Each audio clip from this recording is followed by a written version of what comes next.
दोस्तों, आज की कहानी है। बहू इस घर में कुछ करने से पहले पूछ लिया करो, ये तुम्हारा मायका नहीं है। दोस्तों, कहानी शुरू करने से पहले अगर आपने हमारे चैनल को सब्सक्राइब नहीं किया हो तो कर लीजिए, ताकि आपके पास पहुंचे हर नया वीडियो। भाभी, किससे पूछकर आपने ये सोफा की जगह बदल दी? निया की ननद रीना गुस्से में बोली। निया डर गई, बोली दीदी मुझे लगा थोड़ी जगह बदलने से नया लुक आ जाएगा और सफाई भी हो जाएगी, इसलिए मैंने और आगे बोलती तब तक माँ जी आ गई। बोली इस घर में कुछ करने से पहले पूछ लिया करो, ये तुम्हारा मायका नहीं है जो तुम्हारी मर्जी चलेगी। जी। निया उदास होकर चली गई। निया की शादी को 1 साल होने वाला था।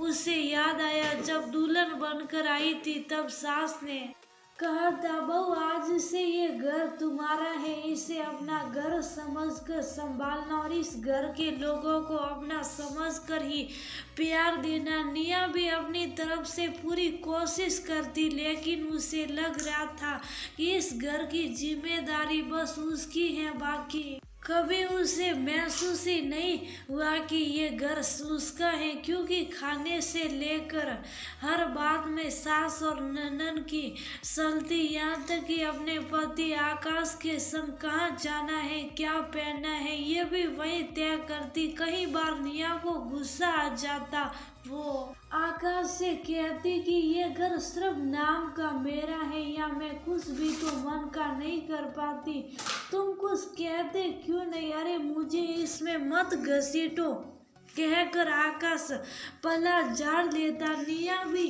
नहीं होने के कारण कुछ बोल नहीं पाती, पर अंदर ही अंदर घूट रही थी। आज रीना के साथ निया बाजार गई थी। रीना कुछ खरीदारी कर रही थी, निया दूर ही खड़ी थी।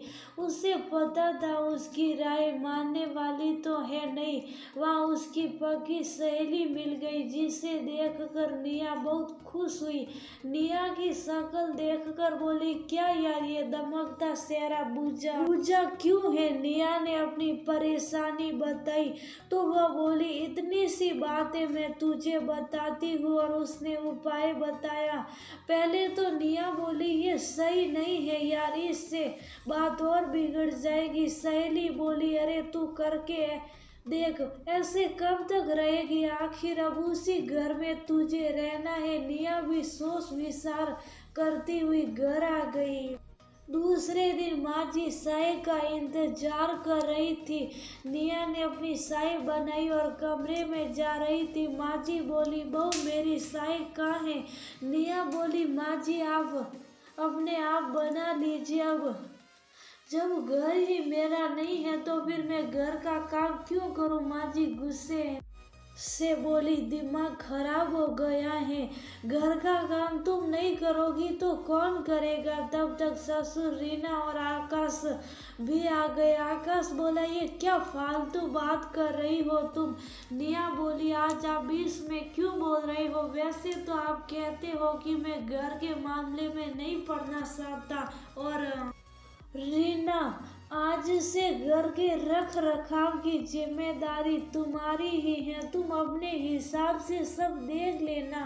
निया चाय लेकर कमरे में चली गई। सास बोली, देख क्या राहें?